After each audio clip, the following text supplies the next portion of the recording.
Hey everybody, welcome to the fantastic Kyalami circuit here in South Africa, just outside of Johannesburg. This is one of the world's most famous racing circuits. Hosted Formula One back in the day, 500 Grand Prix, but we're not going to really worry too much about that. We are here to test this thing. This is the brand new Bridgestone Battlax S23, to give it its full and correct name.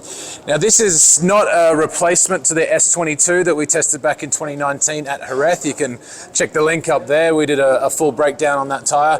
One of my favorite production tyres, a really, really good tyre. Came out as original equipment back with the new Super Duke, I think in 2020, something like that. Really, really good tyre, very underrated tyre. But this thing is an evolution, shall we say. The new S23 is an evolution.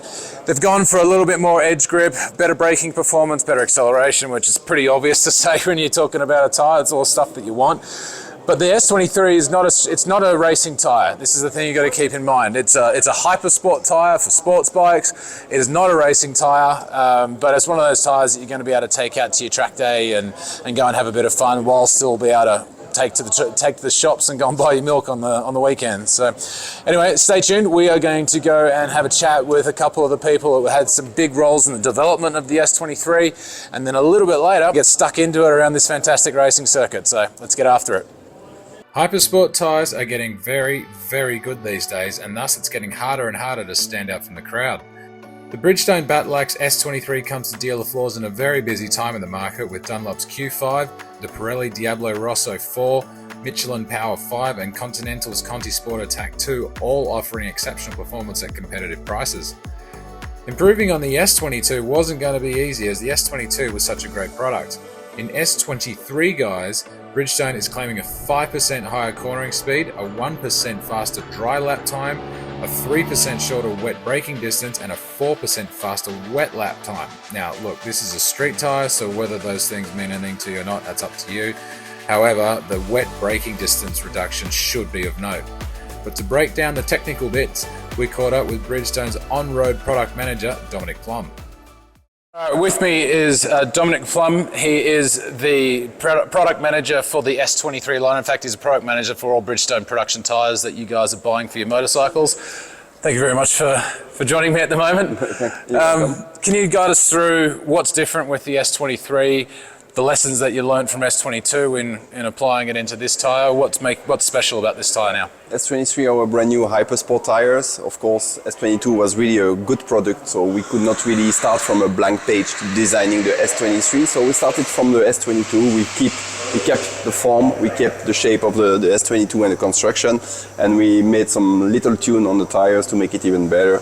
Yeah. So on the rear tires, we improved the edge compound, which is basically really where you are on a racetrack, full lean angle. This is where you got the biggest improvement here on the edge of the compound, and on the front shoulder as well. We have a new compound which has a bit more durability. When you heat it up and you go a bit more extreme on the racetrack, has more durability than S22. So basically, you keep a much more stable bike when you are full lean angle, and you keep a faster cornering speed with the new S23. So this is one of the biggest improvements. Yep. As well, we implemented the pulse groove technology in the rear tires to improve the wet performance. So the pulse groove technology was introduced last year on our sport touring tires on the T32. It's a kind of deflector inside the groove. So that's within the groove itself, yeah, is it? Itself, yeah. This is this little deflector which improves the water speed into the groove, so faster. If the water flows faster on the groove, you have a better wet performance because you have less water under the tires. Right. Yeah. Right. And we also slightly changed the pattern design to improve the stiffness all around the crown of the tires, to make sure that when you are lean angle, you have a better contact patch and a better secure feeling with. Do you have a harder compound in the center and then the softer on the sides, or is it all one? Yeah, it's so the front uses 3LC technology, means the center part is harder for mileage reason, and then the shoulder part has a softer for cornering. Right. Okay. Is that the rear is? The rear is a 5LC, so even the 5LC. So here we have 3 zones: the center and the shoulder. Here we have 5LC. The center is still a harder compound for mileage reason. Then we have the shoulder part, which is here. That's basically when you have the traction and you open the throttle getting out of the corner. And then you have the edge compound, which is really full lean angle, and this is where the S23 has been improved really. So this is I guess you've got S22 is now the third in the line, so you still have the R11 tire. So no, R11. So we in the sport lineup we have the RS11, which is a racing street on the top of the line. S23 is the first line. S22 will be the second line, and S21 will be the third line. So right. We discontinued the 16 Pro from the 1st of January 2000. So yeah, it was interesting that you kept the S22 in the lineup. There was obviously enough of a reason to keep that rather than just supersede it with this tire. Yeah, in Europe we have a different price positioning, and we kept the S22, which is still a very good product, but we reduced it in price. We brought the S23 as a first premium product for our lineup. What sort of mileage would you expect out of a tire like this? I mean, if you're using it on the street without, I mean, I think when you take it to a racetrack, it is what it is. Yeah, mileage is really difficult. Let's say then we because depending on the utilization, depend on the bike, depend how you ride with it, depend how you are loaded with the bike and so on. So it's very difficult to give a mileage estimation. But basically, when we do a comparison, the back-to-back testing with our S22, we improve the mileage by 8%. Okay. Here you are basically we have already a few days here on the racetrack in Kyalami, and the wear performance of the tires is just amazing. It's one of the best wear performance I ever had in my career in Bridgestone, 20 years already, and we really changed few tires. So yeah, it's really looking good in terms of that was one of the interesting things. I remember when we did the Super Duke launch at Portimao on the S22s. I got the end of the session, end of the day, with I think over 100 laps on that tire, and I was like, oh, this isn't going to be any good. But the performance was pretty amazing for what it was. Like normally a number of tires I'd ridden, I'd be like, no, I'm not doing this. And it was great. The front performance was exceptional too. Exceptional, yeah, sure. I mean, the S22 was a very well-known base, and S23 would be even better. So we go really into the sporty direction and being even better on the racetrack. The first couple of sessions on the S23 showed that what Dominic was saying wasn't all PR fluff. My favourite factor in the old S22, that of the front tyre performance, felt immediately improved and gave a more stable tip-in under heavy braking, especially on big bikes like the BMW S1000R. I rode the BMW and the KTM 890 SMT, two very different bikes to each other, and while the BMW would begin to hammer the rear tyre after about 5 laps, the KTM was an absolute gem with the rear tyre sticking like glue for the whole session. It was then time to sit down and have a chat with a real racing celebrity. Guy next to me is a former World Superbike champion, former MotoGP racer. You're a World Endurance champion as well, aren't you? Yeah, that was back in 2021. Yeah. So this is Sylvain Guintoli, for those that don't know, an absolute legend on two wheels. He's also one of the development riders for Bridgestone, has been involved with the company for quite a while now, haven't you?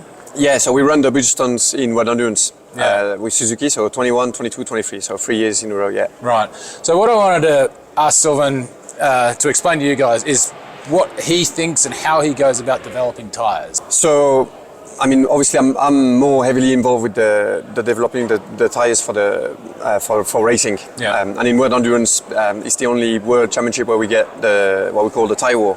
Right. You get you get all the different manufacturers, and it's not a monobrand. So you're trying to find an edge, and tire manufacturers try and give you that edge to be able to win those races because they are, relays, the stints are quite long, about an hour. So you got to give the best feedback you can and try and give the information that is going to allow the tire manufacturer to work within their philosophies as well, because tire manufacturers are actually very different.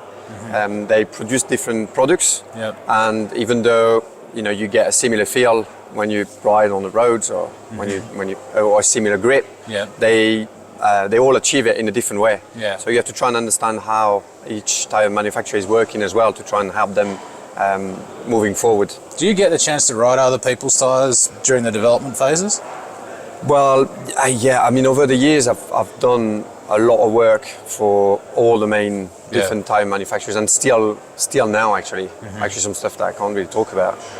So you sort of like get an understanding of how each one work, and it's really interesting because obviously that can make a massive difference for racing, but also then all this information and development that is being worked on with the racing can then also transpire with the products for the road, the commercial products. How would you, if someone's going into a dealership to buy a set of tyres and they get the chance to test tyres, how do they then go, okay, I want to have this tire? What is your thought processes in determining what is a good and a bad tire, effectively? I think it's really important for the guy that's buying the tires, but also for the guy that is going to sell it to him to understand what he needs. Yeah. You know, because obviously it depends where you live, what kind of riding you do, what kind of bikes you've got. If you do track or not.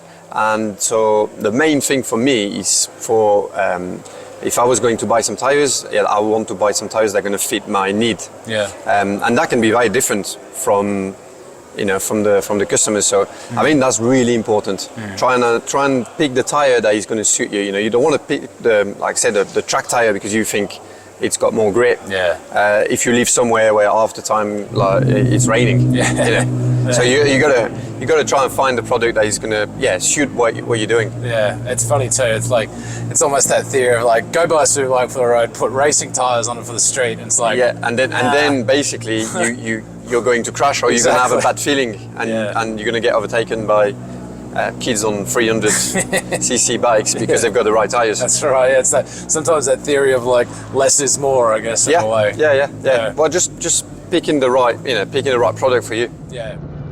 Another few sessions on the KTM 890 Duke R and the superb 1290 Super Duke R showed off Bridgestone S23 front tyres, increased turn speed and improved edge grip, which also allows you to really hammer the brakes and pull the bike into the apex.